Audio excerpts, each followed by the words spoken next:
그 은행은 중간에 여러분들 그 수수료 챙겨 안 챙겨. 그런 게 징세비예요. 그걸 공제 나머지를 얘기하고. 자, 기금도 완전성 원칙에 예외 들어갑니다. 이거. 그럼 수입 대치 경비 지난번에 배워서 안 배웠어? 배웠죠. 이것도 완전성 원칙에 예외 들어갑니다. 그 다음에 전대차관. 요 전대차관을 얘기할 때는 자, 그대로 보자. 기재부 장관이 돈을 빌리는 사람인데 그걸 차주라 그러는데 차주가 돼가지고 국내에 거주하는 자한테 돈을 좀 빌려주기 위해서 돈을 빌리는 거예요. 그 전대란 말은 돈을 빌려준다 그런 말이야. 그러니까 국내에 있는 뭐 기업이나 아니면 여러분 사람을 위해서 사람들 돈을 빌려주기 위해서 외국에서 돈을 또 빌려오는 걸 얘기해. 근데 이것도 지금 얘기한 식으로 뭐 기획재정부 세입 제출 날에는 이걸 기재를 안 합니다. 별도로 관리하고 있고. 국가의 현물출자는 이제 현금이 아니라 현금과 유사한 물건을 현물이라 그래요. 그 현물출자 같은 경우에도 완전성 원칙에 유의됩니다. 그러니까 땅으로 뭐 출자했다. 그럼 이거 지출해가지고 여러분들 그 기록되는 게 아니에요. 별도로 관리가 이루어집니다. 자, 완전성도 가끔 출제에 나오는 파트가 되기 때문에 내용 가지고 가시고. 자, 그다음에 여섯 번째 단일성. 단일성 국가에서는 두 개가 아닌 하나로 존재해야 한다. 이게 바로 단일성 원칙이에요. 우리가 보통 예산을 얘기할 때는 일반 회계를 얘기합니다. 일반 회계는 조세 수입에 근거하여 정부 활동에 투입되는 그 예산을 일반 회계라 그러는데 일반 회계 말고 별도로 특별 회계라는 게 있어요. 그다음에 기금도 있어요. 그리고 추가 경정 예산 이 세 가지는 다 단일성 원칙의 예외로 보고 있죠. 단추특기 이렇게 주세요. 단추특기에서 이거 들 거야. 단추특기. 자, 그다음에 통일성 원칙. 국가의 모든 수입은 국고로 통일적으로 귀속된다. 이게 통일성이에요. 그러니까 여러분들 이건 뭐 쉬운 내용이에요. 여기 보자. 재산세 징수했다. 소득세 징수했다. 법인세 징수했다. 그럼 국고로 통일적으로 귀속된다 그런 말이야. 그리고 2017년도 정부에서 하고자 하는 사업이 있을까? 있겠지. 방위사업이 얼마? 뭐 교육사업이 얼마? 경제개발사업이 얼마? 이렇게 정해진 비율에 따라 지출이 이루어져야 한다고 부른 거예요. 예를 들어서 법인세를 받아가지고 오로지 법인 활성화 사업에만 쓰면 된다 안 된다? 안 된다 그런 말이에요. 자동차세를 받아가지고 오로지 자동차 도로 건설에만 쓰면 된다 안 된다? 안 된다. 특정한 세입이 특정한 세출로 직접 연결돼서는 안 된다. 이게 바로 통일성이에요. 그럼 이런 통일성 원칙에 예외가 되는 게 있어요. 자, 거기 이제 목적세가 나오죠. 자, 목적세는 그 목적을 위해서 징수하는 조세죠. 교육세 같은 경우에는 징수해가지고 교육 사업에만 투입돼야 합니다. 농어촌 특별세도 마찬가지고 교통에너지 환경세도 교통이라든가 에너지라든가 환경 개선을 위해서만 여러분들 투입돼야 합니다. 자, 특별회계. 특별회계도 마찬가지예요. 특별회계는 특정한 세입이 특정한 세출로 연결되기 위해서 만든 별도의 회계예요. 특별한 세입이 특정한 세출로 직접 연결하기 위해서 만든 회계, 이게 특별회계예요. 자, 예를 들어서 환경개선 특별회계라는 게 있어요. 뭐가 있다?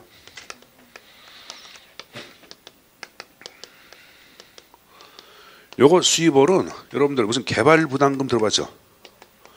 이 개발부담금, 폐기물 부담금 이게 수입원이야. 그럼 이 수입은 오로지 뭐를 위해서만? 환경 개선을 위해서만 투입돼야 돼. 다른 쪽으로 쓰면 안 돼. 그러니까 특별회계도 특정한 세입이 특정한 세출로 바로 연결되기 때문에 통일성 원칙의 예외로 보고 있어요. 자, 기금, 사회복지기금. 그럼 사회복지기금은 오로지 뭐를 위해서만?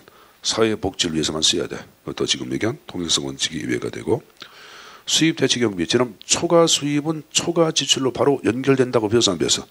배웠죠. 이것도 통일성 원칙의 예외가 돼야 되고, 제가 여러분들 정부기업 예산법에서는 지금 얘기한 수입 대치경비를 뭐라 그런다? 수익금 마련 지출 제도라고 이 계산했어요. 했죠. 그래서 거기 들어간 거예요. 저 보자. 목수특기 외우세요. 목수특기 암기사항입니다. 목수특기.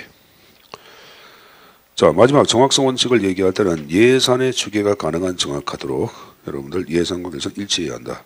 근데 현실은 그래 안 그래요? 현실은 그렇지는 않습니다, 여러분들. 그래서 그 정도 형태까지는 내용 정리해서 가져가시고, 자, 반면 이제 현대적 예산의 원칙을 얘기할 때는 여러 가지가 나오고 있는데, 거기 일본의 행정부 계획의 원칙이란 말이 나왔나? 행정부 계획 원칙 맨 앞에 행정수반의 정치적 계획을 반영한다 그런 말이에요. 적어놓으세요. 입법부의 의도의 반영 X라고 적어놔. 입법부의 의도의 반영을 얘기할 때는 이것은 재량이 아니지 입법부를 위한 거지. X가 되어야 합니다. 자, 그다음에 이번에 행정부 책임의 원칙을 얘기할 때는 거기 첫 번째 끝에 예산을 경제적으로 집행해야 하다 밑줄. 거기다 합법적 X라고 적어놔. 경제적으로 집행할 책임이지 합법적으로 집행할 책임 것도 아니야. 문제를 만들어 보는 거예요, 여러분들. 알았냐? 자, 옆 페이지에 5번은 문제 나왔죠. 5번 나온 거 봐. 보고의 원칙. 예산은 선례나 관습보다는 실질적으로 각 수요 기관이 제출한 정확한 재정 보고, 업무 보고를 참조하여 편성 심의 관리가 되어야 한다. 이게 바로 보고의 원칙이에요. 알았습니까? 선례나 관습에 따라서 하는 것이 아니라 어떻게 각 수요기관이 현재 우리가 정확한 재정이 이렇고 여기 보고에 따라서 예산을 편성하고 심의하고 관리해야 한다고 보는 거예요. 자, 그다음에 7번 별표 행정부 재량의 원칙. 행정부의 재량 범위를 확대해서 예산을 쓰고 파악하는 거예요. 이 재량의 원칙을 대표하는 게 총괄 예산입니다. 아까 방위비 기억났나? 교육비. 이게 바로 행정부 재량의 원칙을 대표한다고 보시면 됩니다. 알았습니까? 자, 그렇게 좀 정리해서 가지고 가시고, 이제 문제를 좀 풀어보도록 하겠습니다. 그 다음 페이지. 자, 문제 1번을 보자. 자, 예산의 원칙과 그 예외의 사항에 대한 설명으로 옳은 것은 1번 특정한 세입, 특정한 지출 연결돼서는 안 된다. 이건 뭐야? 통일성이죠. 2번 주어진 목적, 규모, 시간에 따라 집행. 이것은 한정성이죠. 목적이 한정성. 규모는 금액을 얘기합니다. 시간은 기간의 안정성 원칙을 얘기하는 거고. 자, 3번 자체를 얘기할 때는 뭘 얘기해요, 여러분들? 명료성의 원칙이죠. 국민 이해하기 쉽게, 단순하게, 명확하게 편성돼야 한다고 표현이고. 자, 아까 특별하게 통일성 원칙 예외 목수 특기, 단일성 원칙 예외 단추 특기. 그럼 당연히 통일성은 특별하게는 통일성과 단일성 원칙 예외에 들어가겠죠. 됐습니까? 자, 그 다음에 문제 3번을 보자. 다음 예산 중 스미스가 주장한 현대적 예산의 원칙. 자, 이게 이제 올해 나왔던, 제가 여러분들 10번 가운데 9번은 전통, 1번이 현대라 그랬죠. 뭐 이게 이제 최근에 한 번 등장한 거예요. 예산은 미리 결정되어 해년도가 시작되면 바로 집행할 수 있어야 한다. 예산 편성 심의 집행은 공식적인 형식을 가진 재정 보고, 업무 보고에 기초를 두고 해야 한다. 2번이네, 여러분들. 2번. 아까 여러분들 선례나 관습이 아니라 재정 보고에 따라, 업무 보고에 따라서 예산을 여러분들 편성, 심의, 관리가 되어야 한다. 그걸 보고의 원칙이라고 배워서 안 배워서?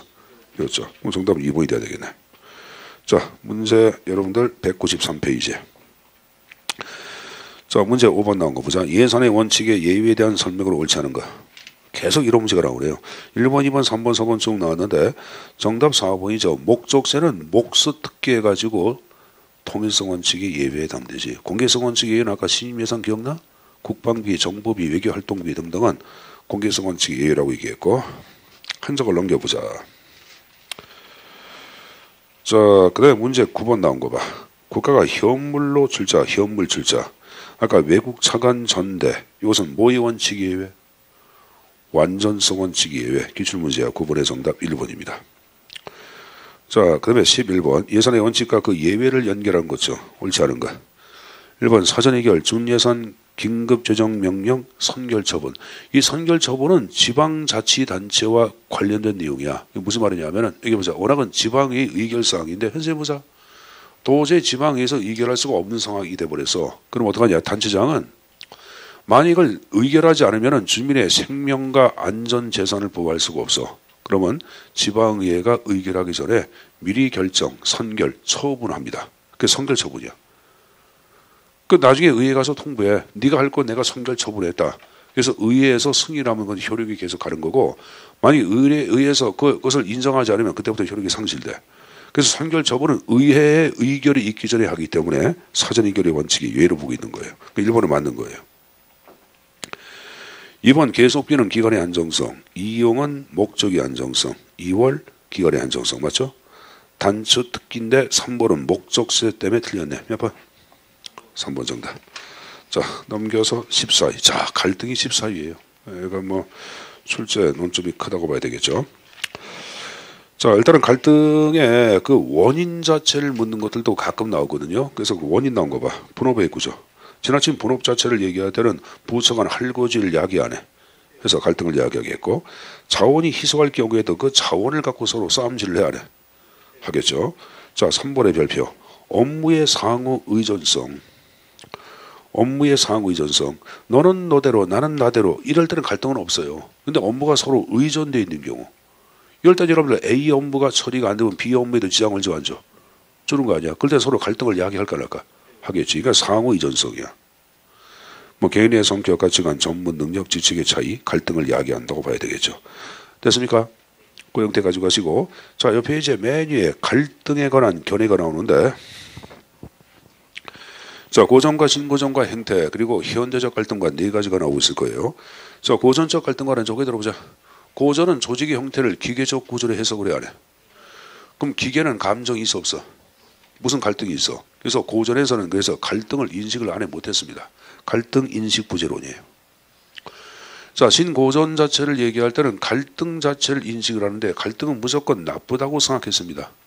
갈등은 여러분들 세상을 파괴하고 세상을 붕괴하고 안 좋은 거라고 생각했어요. 파괴적 갈등관, 갈등 역기능론. 그러나 행태론에 와서는 갈등의 순기능을 인정합니다. 그래서 이제 갈등은 사회의 한 형태, 인간이 사회하면서 갈등의 과정을 거칠 수밖에 없다고 파악하고, 또 볼에서는 갈등은 사회 건설에 이바지한다고 파악해. 그래서 이러한 행태론 자체의 바탕을 둬서 현대에서 얘기한 것은 바로 뭐자? 갈등 조작론이야. 그걸 우리가 상호작용론적 관점이라고 얘기합니다. 현대는 갈등은 조직의 생존을 위해서 꼭 필요하다고 얘기해. 그래서 우리가 갈등을 조장하자고 파악한다고. 알았습니까? 자, 근데 이제 이 로빈슨의 결에는 자, 문제가 두 개로 나왔어. 선생님 보자. 이렇게 네 가지 계보의 형태를 묻는 게 한번 나왔었고, 세 가지 계보로 나온 경우가 있거든. 세 가지 계보는 고전하고 신고전을 묶어서 고전으로 한번 나왔어. 그 만약에 고전과 신고전을 묶어서 고전으로 나올 때는 갈등 역기능론으로 해석을 해야 합니다. 그러니까 이건 지문을 보고 좀 정리해 주셔야 합니다. 알았습니까? 신고전이 안 나왔을 때는 그냥 고전, 행태론, 현대 이렇게 파악할 때는 그냥 신고전적 갈등관을 고전적 갈등관으로 해석해두라고. 이건 어쩔 수가 없어요. 선생님, 그건 내가 얘기할 수 있는 게 아니야. 시험 문제에 그게 둘 다 나왔기 때문에 내가 그대로 말씀드리는 거예요. 시중에 있는 교재도 그렇게도 나눠져 있어. 그러니까 로빈슨의 결의를 집어넣고 고전과 행태론과 현대 이렇게 나눈 경우가 있고 이렇게 네 가지 형태로 나눈 경우가 있는데 그 뭐 선생님이 뭐라고 단정할 수는 없겠습니다. 그러니까 둘 다 시험 문제 나왔었으니까 그렇게 내용 좀 숙지해서 가지고 가시고.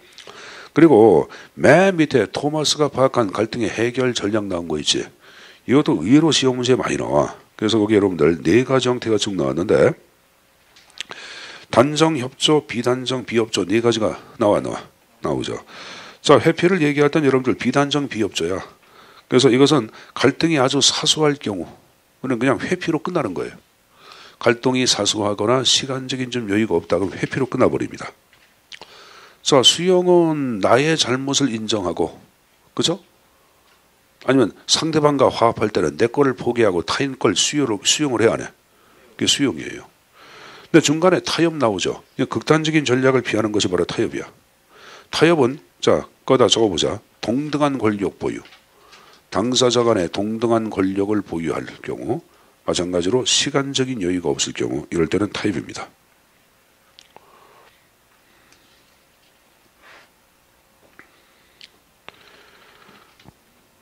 자, 강제를 다른 말로 이제 경쟁이라 그래. 경쟁은 여러분들 한쪽이 힘이 셀 경우에는 경쟁으로 가는 거예요. 나의 주장만을 수긍하는 걸 얘기합니다. 한쪽 힘이 셀 경우야. 협력은 윈윈 전략이야. 무슨 전략? 윈윈 전략이라고 얘기합니다. 그래서 뭐 그 정도 형태를 좀 숙지해서 가져가시고, 지금 얘기한 여러분들 그 5가지 정도 이렇게 정해 두시고, 바로 그 위에 갈등의 해결 방안에 10번에 협상이라는 게 나오는데 이 협상에 대해서는 자, 칠판을 잠깐 보자. 자, 사이먼 같은 경우에는 협상을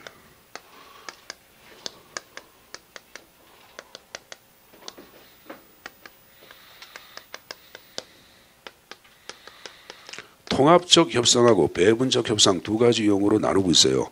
자, 협상을 뭐하고 뭐로 나누고 있다? 통합적 협상하고 배분적 협상으로 나누고 있는데 통합적 협상 자체를 얘기할 때는 이거는 여러분들 윈윈 전략이야.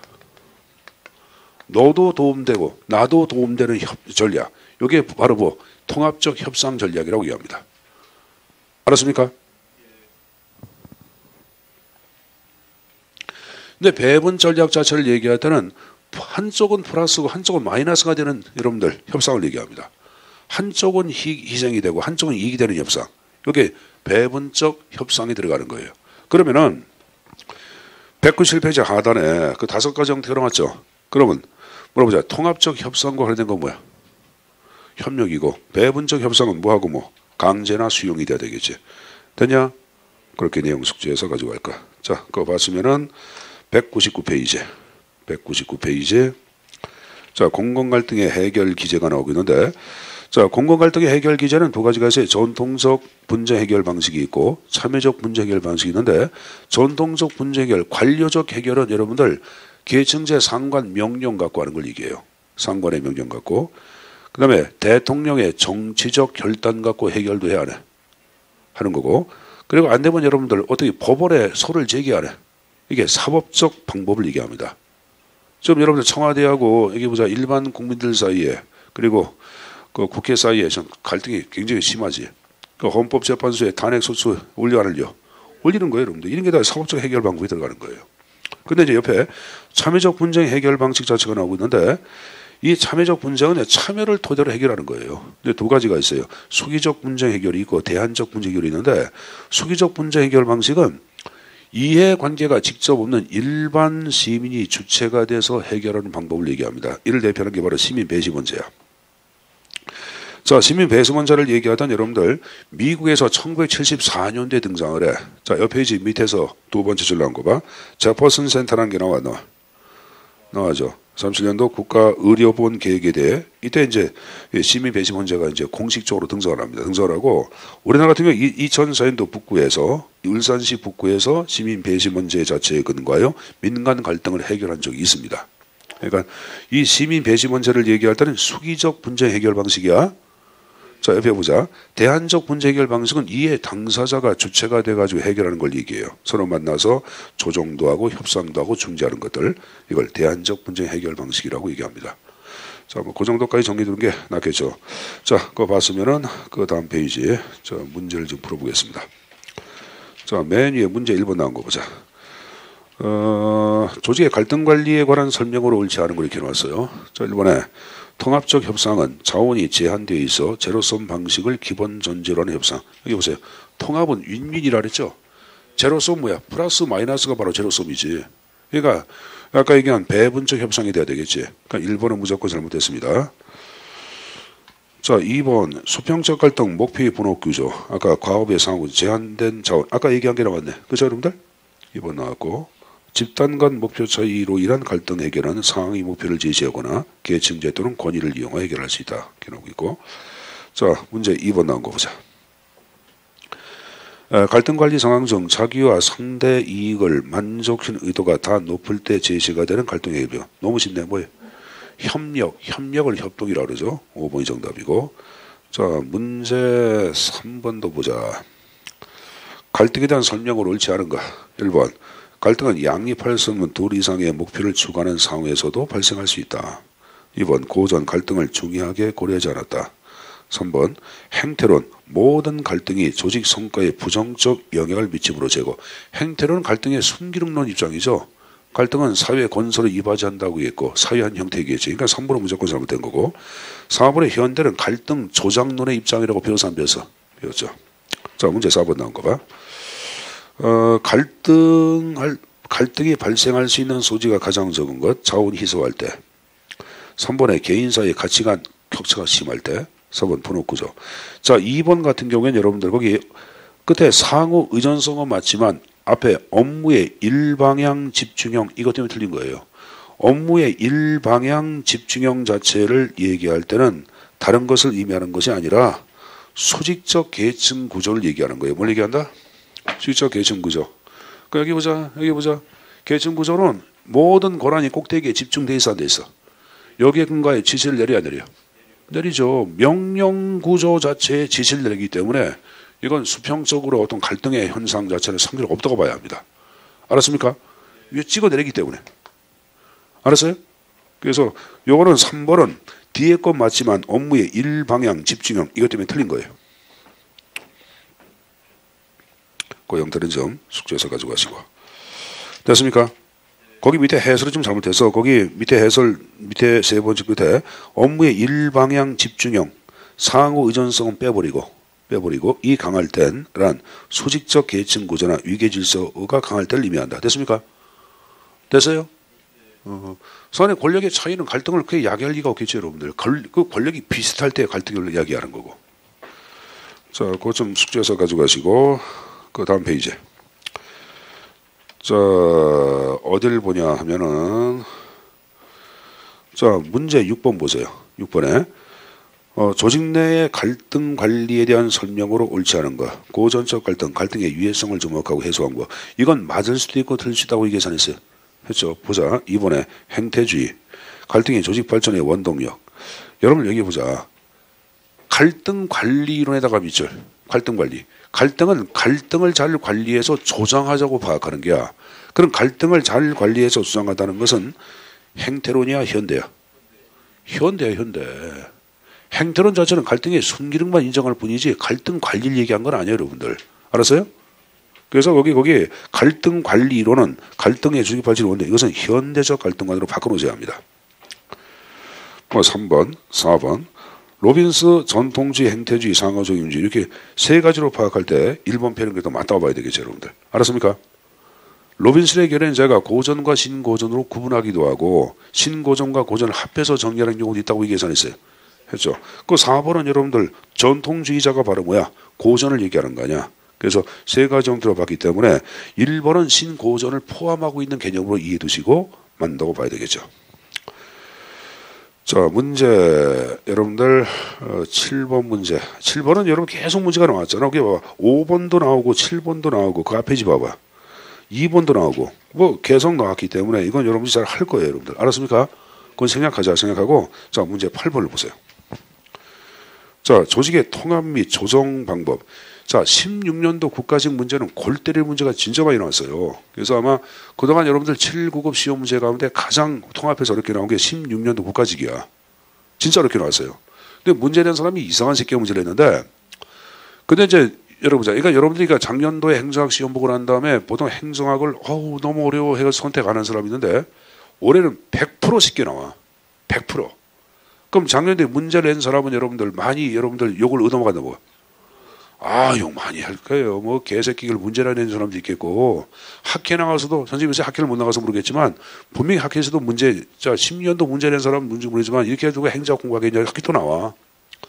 문제를 쉽게 해야지 행정학 자체를 공부하는 사람들이 많아지고 그만큼 행정학 자체 유성은 높아지는 게 이렇게 나오는 거라고. 그러니까 올해는 문제가 쉽게 나올 거예요. 그러니까 쉽게 나온다니까 또 행정 공부 안 하는 사람이 있어. 공부하세요. 그래도 어렵게 나와봐. 자, 여기 보자. 선생님이 생각할 때는 한 80% 정도는 쉽게 나올 거로 생각을 하고 있어요. 쉽게 나올 거예요, 여러분들. 이렇게 아시고. 그렇지만 나왔으니까 이제 문제는 풀어봐야지. 안 풀어볼 수는 없잖아. 자, 조직의 통합 및 조정 방법 이렇게 나왔는데 민첩보고에 하면 역할 담당자. 이걸 얘기하는 민첩보고가 아니라 데프트야. 학자를 집어넣고 그런 문제가 어디냐, 이 개새끼지. 이 문제 낸 새끼는 지 할아버지 이름도 모르는 새끼야. 그러면서 미국 놈 이름 외우라 그래, 개새끼. 그 미친놈 아닙니까? 이런 걸 문제 내고 있으니 화딱지가 나지.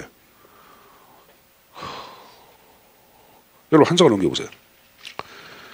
자, 거기 여러분들 그 연락 역할 담당자는 데프터가 수평적 연결 조정 기제 하나의 결과서 나왔고 거기 수평적 조정 장치를 대표하는 것이 5가지 형태가 쭉 나와. 이걸 여러분들 순서대로 외워둬야 돼. 자, 정 동그라미, 직 동그라미, 임시 동그라미, 사업 동그라미, 맨 끝에 팀 동그라미. 정직 임시 사업팀. 정직 임시 사업팀.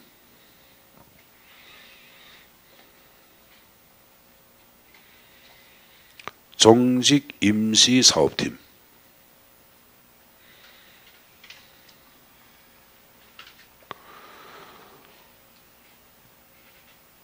됐습니까? 자, 근데 여기서 이제 좀 가져갈게. 이번에 직접 접촉 보면 연락책이라고 나와. 이거 이 연락책이 연락 역할 담당자를 얘기하는 거예요. 요 연락책이. 그래서 여기 보시면은 한 부서에 소속된 연락책은 다른 부서가 책임을 수행하는 사람 하나 두는 걸 얘기해. 그래서 이제 그 사람이 직접 접촉시키는 방법들 여기 들어가는 거고.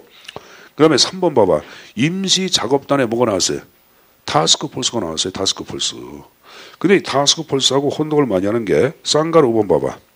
프로젝트 팀이 나오죠. 근데 지금 얘기한 데프트 같은 경우에는 여기 보자. 지금 얘기한 타스크포스를 임시라고 파악하고, 예를 들어서 여러분 대통령 여러분들 그 맨 처음에 우리가 선거 끝나고 난 다음에 대통령 자체 무슨 뭐 애가 발족 올려 무슨 위원회 그런 거 만들어서 실무팀 만들어 가지고 뭐 정부 조직도 하고 청와대 뭐 조직도 개편 그런 거 해야 안 해? 하지. 그리고 한 2, 3개월 있다가 해체가 돼야 돼. 이게 여기서는 타스크포스야. 근데 사업팀 자체를 얘기할 때는 이건 영구적인 성격을 띠고 있다고 이게 여기서는. 거기 봐봐. 영구적인 사업단으로 사업 추진을 위해서 관련 부서들 간의 장기간 강력한 협동을 요할 때 적합한 장치란 말이 나오는 거예요. 뭐 2, 3년 정도 어떤 여러분 라인을 계속 가동할 필요가 있어. 그러면 그런 라인을 위해서 존속기간이 2년, 3년 동안 존속하는 그러한 여러분들 조직이 있는데 이걸 지금 얘기한 프로젝트 팀으로 해석을 하고 있어요. 하고 있는데 이건 교재마다 틀려. 지금 얘기한 타스크포스하고 프로젝트를 바꿔서 정리한 책도 있어요, 여러분들. 교재 보면 이렇게 정리한 책도 있어. 어느 게 맞냐? 바꿔서 정리한 것은 원로 교수님들. 그러니까 지금 한 뭐 80대에 계신 분들, 돌아가셨거나 이런 분들은 열이면 열 몽땅 다 이걸 바꿔 정리해 놓고 있어요. 근데 지금 50대, 60대 정도에 계신 분들, 그분들에 비해서는 이분들은 뭐야? 소장파냐? 이 양반들이 쓴 책 같은 경우에는 이렇게 정리해 놓고 있어요. 그럼 출제는 이제 그러면 50대, 60대가에 80대가에 50대, 60대. 우리는 그렇게 갈 수밖에 없는 거예요, 여러분들. 그래서 시중에 나와 있는 책 같은 경우에도 옛날 원로 교수가 쓴 책을 보고 정리한 책이 있고, 최근 여러분들 50대, 60대에 있는 사람들이 쓴 책을 보고 정리한 책이 있는데, 그건 여러분들 뭐 전자가 틀린 건 아닙니다. 이렇게 정리가 되기 때문에. 그렇지만 오늘날 흐름을 생각해야 돼요. 흐름은 출제하는 사람이 누군가를 생각해야 할 거 아니야. 그러니까 이게 이렇게 시험 문제가 나올 가능성이 90%예요. 그러니까 그렇게 좀 정리해서 가지고 가시고 정직 임시 사업팀으로 일단 외워두세요, 여러분들. 알았습니까? 그리고 이 가운데 가장 강력한 조정 장치는 사업팀입니다. 사업팀. 그다음에 수직적 조정 장치의 계층제, 규칙과 계획, 계층지기의 추가, 수직정보 시스템이 일어났는데 가장 강력한 거 쌍가로 4번 하나 별표. 수직정보 시스템, 상관에 대해 정기적인 보고서, 문서된 정보 뭐 마련하여 소통 자체를 제고하고 이렇게 쭉 나오는데 가장 강력한 것 이런 건 암기할 수밖에 없어요. 외워두세요, 여러분들. 알았냐? 아래 건 하나만 외우더라 해서 수직적 정보 체제 하나만 외우시고 위에 거는 정식 임시 사업팀에서 정리해서 가지고 갈 거예요. 자, 그 봤으면 자 출제 순위 15위가 나와요. 신공공 서비스론. 중요하죠, 여러분들. 그러니까 이거 뭐 2000년도에 등장한 이론인데 벌써 출제해서 굉장히 많이 나오고 있어요. 7문제. 그러니까 많이 나온 거지. 이건 이제 우리가 2000년도 댄할트 형제들에 의해서 제시가 되는데 전통적 행정 큰 정부하고 그 다음에 이를 비판했던 작은 정부를 싸자고 비판해. 모두 비판해. 그리고 그 대안으로서 신공공 서비스론 모형을 제시했다. 이렇게 나오죠, 여러분들. 자, 그럼 이 이론 자체는 특히 80년대 등장한 여기 보자. 80년대 등장한 신공공관리론 그걸 비판해. 그걸 이제 시장 거버넌스라고 그러거든. 그래서 이 진정한 정부 자체를 얘기할 때는 정부 역할을 시장으로 옮기고 작은 정부 이거 안 좋다고 파악하는 거야. 그건 문제가 있다고 보는 거야. 정부 역할을 예민하고 있다고 파악하는 거야. 진정한 정부를 얘기할 때는 전체 국가를 위해 공공을 위해 헌신하는 정부가 돼야 한다. 그 본연의 책임감 자체를 망각하고 있다. 그래서 신공공 서비스론 같은 경우에는 여기 보자. 가장 중요한 단어가 2개가 나와. 자, 신공공 서비스야. 자, 누구한테 서비스해? 공공한테 서비스하는 거예요. 공공한테 서비스야. 봉사하는 거예요. 여러분들 저기 보자. 우리가 앞에서 학습한 신공공관리론은 방향 잡기를 보다 강조해서 안 했어요. 방향만 잡자 그랬잖아. 방향 잡기. 조향타 정보, 총비적 정보. 근데 이들은 방향 잡는 게 아니야. 봉사라고 파악하는 게야. 봉사는 누구냐? 고객이 아니야. 누구? 공공. 국민한테 봉사하자고 파악하는 거. 그게 키워드가 되는 거예요. 자, 그래서 거기 나온 거 보자. 특징. 시민적 담론과 공익에 기반을 두고, 그러니까 담론은 토론이죠. 거기에 충실하게, 그러니까 담론과 공익에 충실하게 통합된 행정을 처방하는 구역이다. 그래서 그 밑에 신공공 관련의 반론이기 때문에 밑줄 공공 거버넌스 아니면 민주 거버넌스라고 얘기합니다. 그러면 신공공 서비스로에서는 민주성을 중시한다. OX. 딱 튀어나와야 돼요. 민주성을 중시하는구나. 이렇게. 알았습니까? 어디에서는? 신공공 서비스로에서는. 자, 그럼 제가 일단은 이 형태는 한 장을 넘겨보세요. 206페이지 그 맨 밑에 수업 시간에 댄할트 형제가 파악한 7가지의 교훈 얘기해서 했어요. 이거 여러분들 머릿속에 무조건 외우더라 해서 이걸 먼저 보고 앞에 내용을 보는 게 좀 나을 거예요. 요리 이제 공부하신 분들은 제가 이렇게 얘기했지. 처음 나오신 분들 때문에 적어놓고 했는데 공책 시민봉사전 이걸 알죠. 공책 시민봉사전. 자, 공익은 부산물이 아니라 목적이다. 그 표현이지. 책임은 단순한 게 아니야. 행정 책임의 다면성을 얘기하고, 방향 잡는 게 아니라 뭐야? 봉사하는 행정이고, 고객이 아닌 누구야? 시민한테. 기업가 정신이야? 시민 정신이야? 시민 정신. 생산성이야? 사람이야? 사람. 전략적 사고 민주행동. 그러니까 이건 여러분들이 공책 시민 봉사전을 적어놓고 그걸 한번 쭉 한번 봐두시면 됩니다. 자, 볼까요? 자, 거기 1번에 키 잡기 방향 잡는 정보보다 봉사하는 행정. 됐습니까? 자, 그 다음에 4번 나온 거 봐. 고객이 아니라 누구한테? 시민에게 봉사하자. 그 다음에 2번 나온 거 봐. 집단적 공동적 공익 개념을 형성하기 위한 행정인. 그거 가로 한번 보자. Public interest. 공익은 is the aim. 그 자체가 목표이지 not the by product. 부산물이 아니다. 알았어요? 그래서 이들은 여기 보자. 공익을 어떻게 파악하? 여기 보자. 우리가 파악하고 있는 신공공 서비스로는 시민들 간의 담론을 중시하네. 중시합니다. 그래서 우리 시민들, 우리가 함께 공유할 수 있는 가치가 무엇인가를 시민들끼리 서로 대화하는 게야. 토론회. 그래서 토론을 합의를 해서 만든 게 공익이라고 파악해. 그래서 옆 페이지 봐봐. 옆에 중간에 공익 꺼내가지고 끝에 공유 가치에 대한 담론의 결과란 말 나와. 나왔죠? 박스에. 다시 원위치. 자, 그 다음에 5번에 시장에 좀 더 민감하게 책임지는 행정이. 나 이 번역이 굉장히 싫은데 가로 안 나온 거 봐. accountability.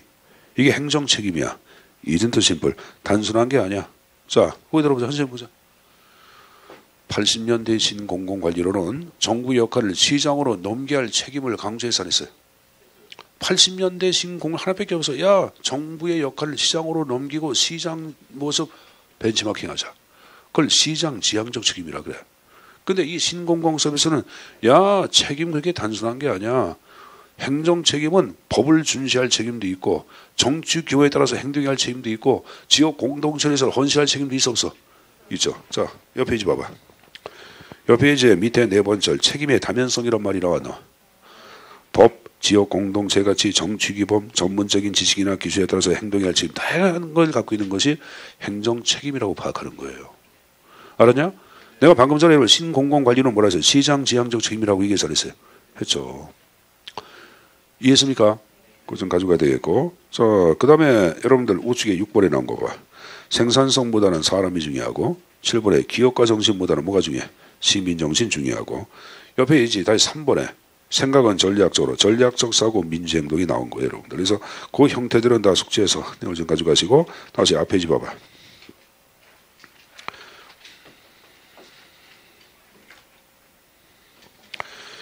자, 특징에 1번 나온 거 봐.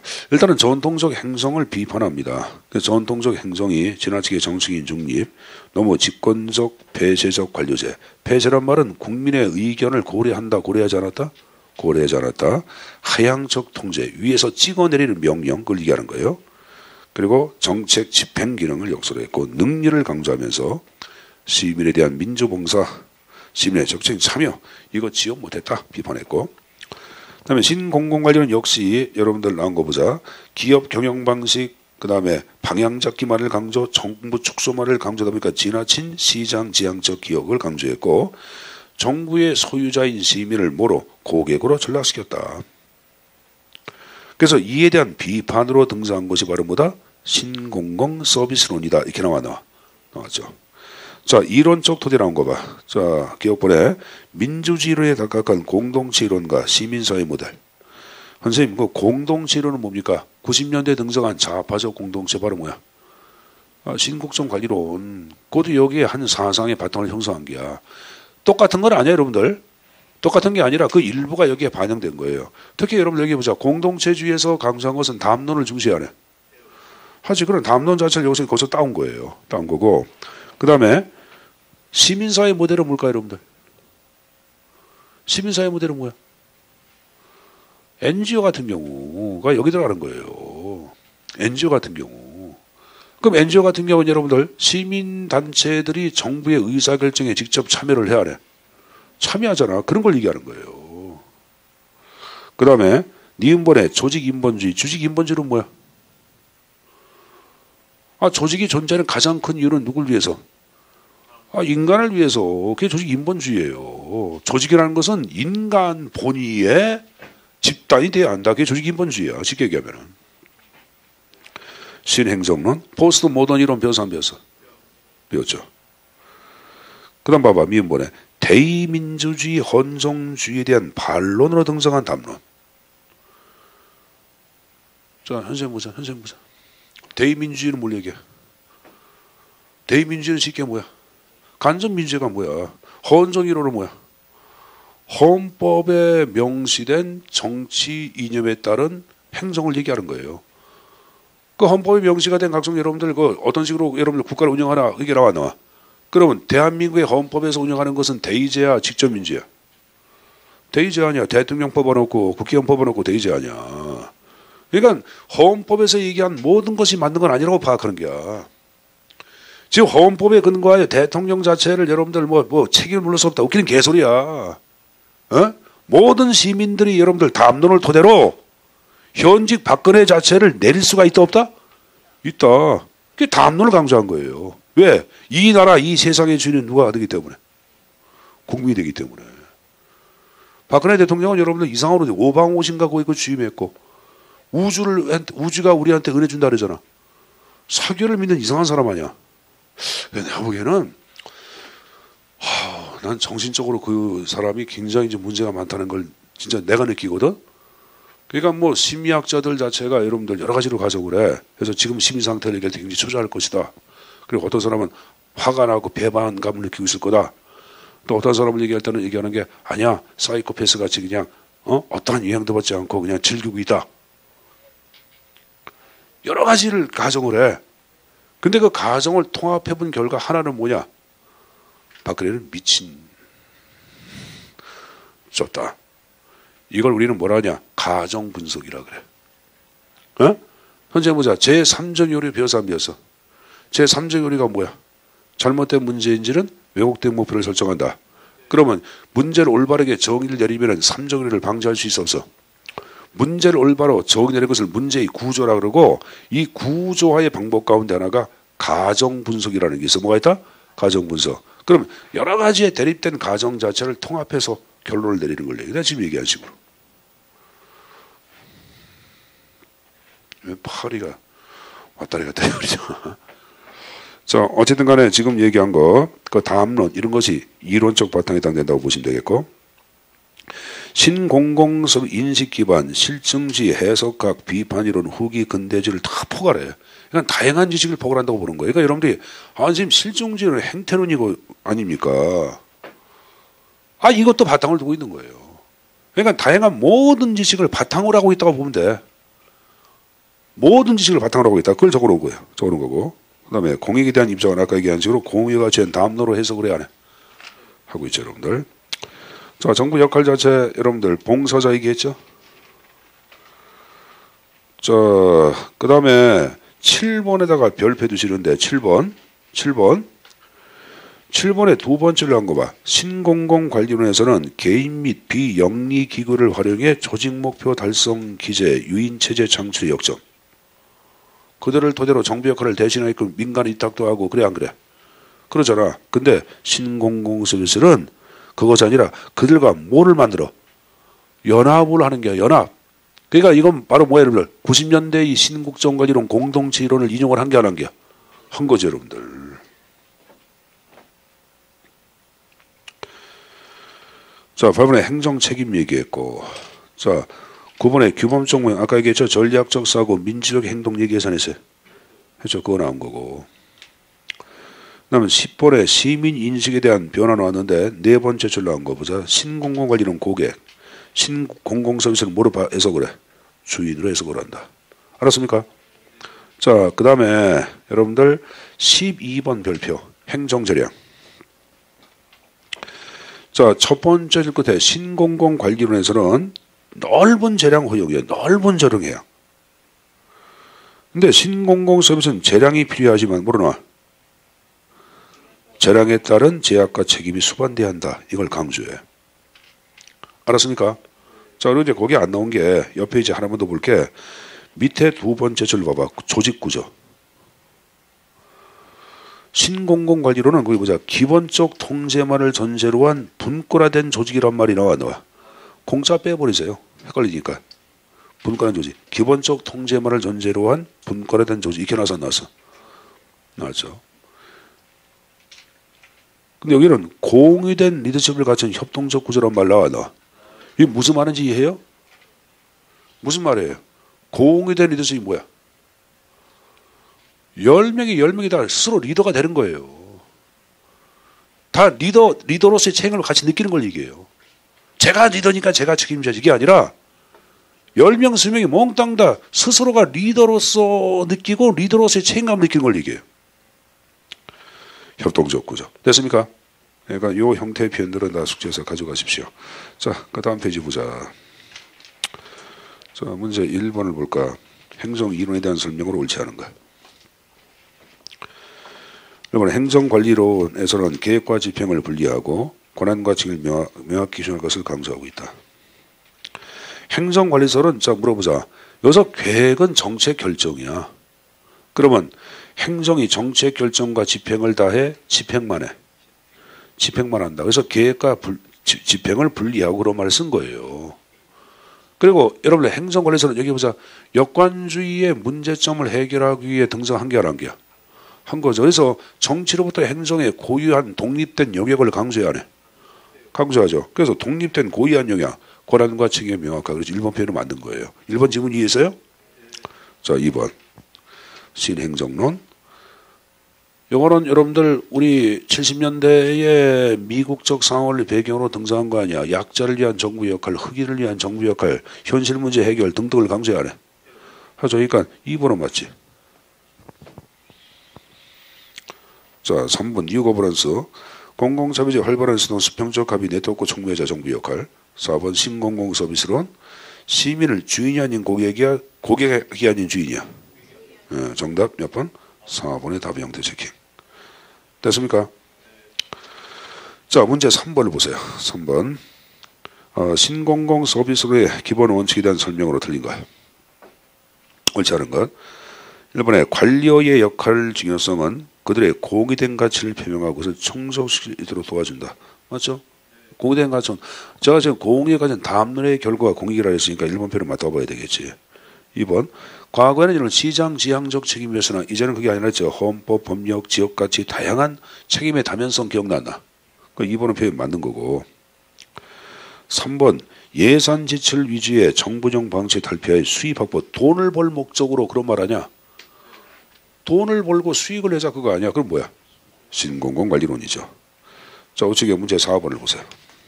4번. 옳은 것 기억본에 시민에 대한 봉사 기억본 맞네. 니은본에 신공공관리론 방향잡기 맞네. 신공공 서비스는 아까 민주거버넌스 주관에는 민주성이라고 얘기했어요. 민주와 충돌되는 것은 신공공관리론이지. 그 4번도 앞뒤가 바뀌었죠. 앞뒤가 바뀌었죠. 신공공관리론과 신공공수 위치를 바꾸면 됩니다. 정답은 기억니은 1번입니다. 자, 넘겨보자. 문제 6번 나온 거 보세요. 신공공 서비스론에 대한 설명으로 적절하지 않은가. 1번 민주주의, 비판 이론, 보수론으로 등 인식론의 토대. 2번 공유 가치에 대한 대화 담론의 결과물. 3번 시장의 가격 메커니즘 경쟁 원리는 다 뭐야? 신공공관리론이죠, 여러분들. 뭐 7번도 얘기 안 해도 알 거예요, 여러분들. 그러니까 어려운 얘기 아니니까 이제 내용 좀 가져가셔야 합니다. 여기 보자. 기본적 통제말을 전제로 한 분권화된 조직을 강조한 것은 신공공 서비스론이야, 신공공관리론이야. 신공공관리론이야. 재량을 허용하되 이에 따른 여러분들 책임과 제약이 수반돼야 한다. 신공공 서비스론이야. 그러니까 그 말장난 같지만 몇 가지 용어들은 가져가시고, 알았습니까? 그 형태들 내용 좀 정리해서 가져가십시오. 자, 좀 쉬었다가 16위 내용을 또 정리하겠습니다. 쉬었다 하자.